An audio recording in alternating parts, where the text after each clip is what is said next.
ação direta de inconstitucionalidade, ADIM ou ADI, como queiram. É uma ação via controle concentrado, tendo como órgão julgador o Supremo Tribunal Federal, nos termos da nossa Constituição. A ADIM ela possui a causa de pedir aberta.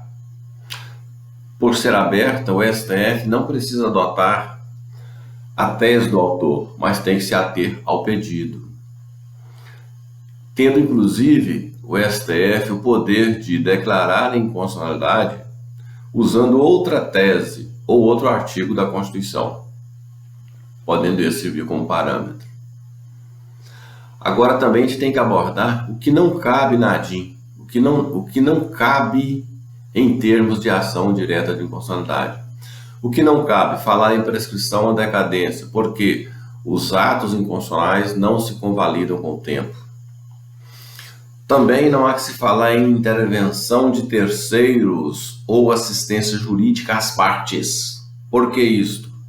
Porque aqui a gente fala tão somente no amicus curiae, amigo da corte. O que é esse amicus curiae? É o auxiliar na instrução processual. O ministro do Supremo ele não tem a obrigação de saber de tudo e de todos.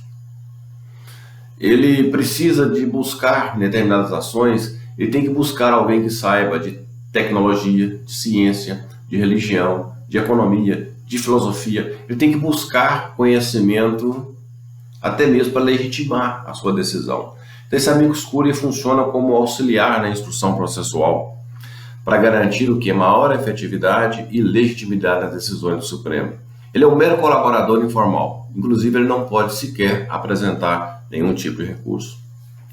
Também na ADIM não há que se falar em desistência da ação, porque aí se trata de interesse coletivo, interesse difuso, interesse público. Uma vez impetrada a ação, não há mais que se falar em desistência dessa ação. Exemplo clássico: presidente da República impetra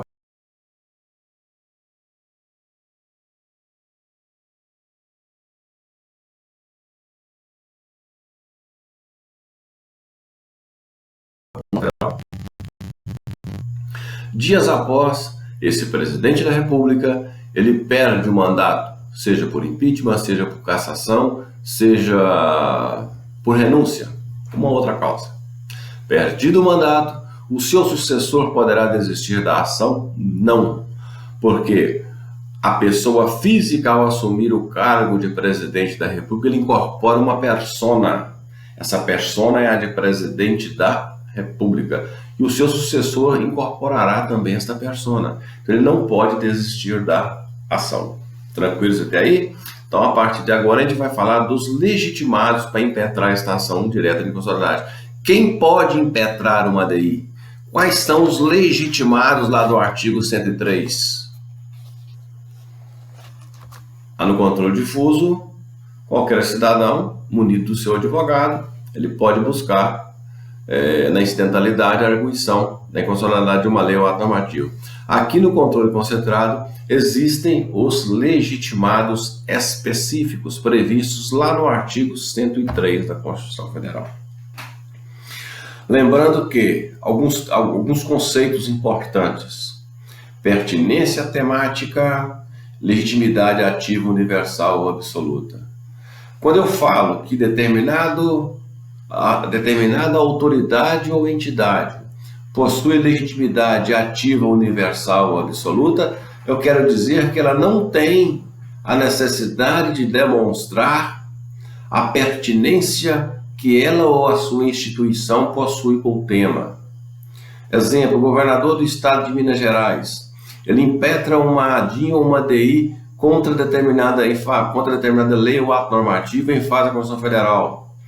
Ele tem que demonstrar o que aquela lei, o que aquele ato normativo afeta o seu estado. A entidade de classe, o que aquela lei ou ato normativo afeta ou beneficia a minha entidade, a minha classe. Daí se fala em pertinência temática para alguns e legitimidade ativa universal ou absoluta para outros. Tranquilos? Em outro aspecto, todos esses relacionados no artigo 103 da Constituição Federal, são 9. Todos eles possuem capacidade processual plenar. Todos eles possuem capacidade postulatória. O que significa isso? É a capacidade de estar em juízo, independente de estar acompanhado, estar representado ou não por um advogado, exceto 3 pessoas. Quais são essas 3? Item 9. Confederação sindical ou entidade de classe de âmbito nacional. Eles têm que estar acompanhados ou eles têm que estar representados por advogados. E o partido político também tem que se fazer representar por advogado. Então, partido político, confederação sindical ou entidade de classe de âmbito nacional não possuem capacidade postulatória. Todos os demais possuem. Então vamos ao rol de legitimados. 1. Presidente da República, mesa do Senado Federal, mesa da Câmara dos Deputados. Lembrando que todas essas 3 pessoas ou entidades, elas têm capacidade postulatória, podem estar em juízo independente de estar acompanhados, representados ou não por um advogado, e além da capacidade processual plena, eles não precisam demonstrar a pertinência temática, porque eles têm legitimidade ativa universal ou absoluta. Um detalhe, a Constituição diz claramente no rol taxativo, mesa do Senado e mesa da Câmara. Então, a mesa do Congresso Nacional não tem legitimidade para tal.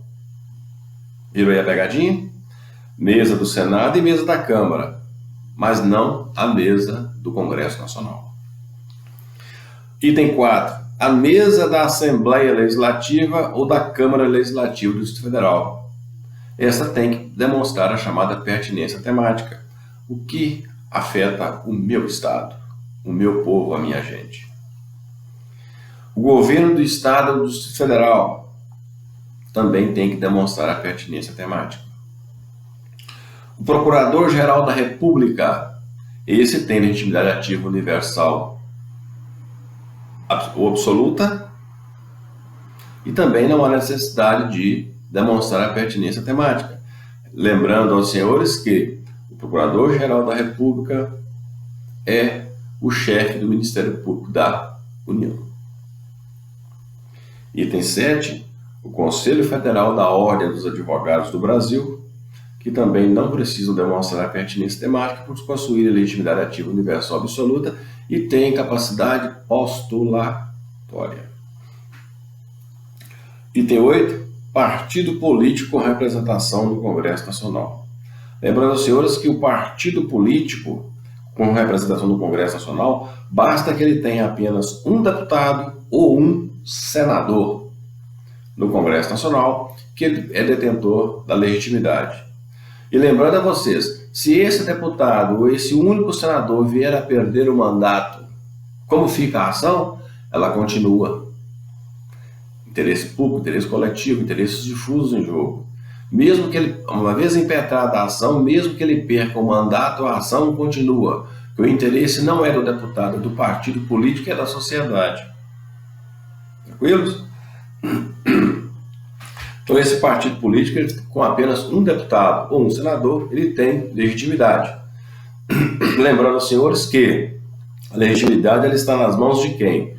Do Diretório Regional do Partido ou a sua Executiva Nacional, aliás, do Diretório Nacional do Partido, Diretório Nacional do Partido, corrigindo, Diretório Nacional do Partido ou a Executiva Nacional. Tranquilos? Eles é que possuem a legitimidade. E não o deputado, e sim o partido político.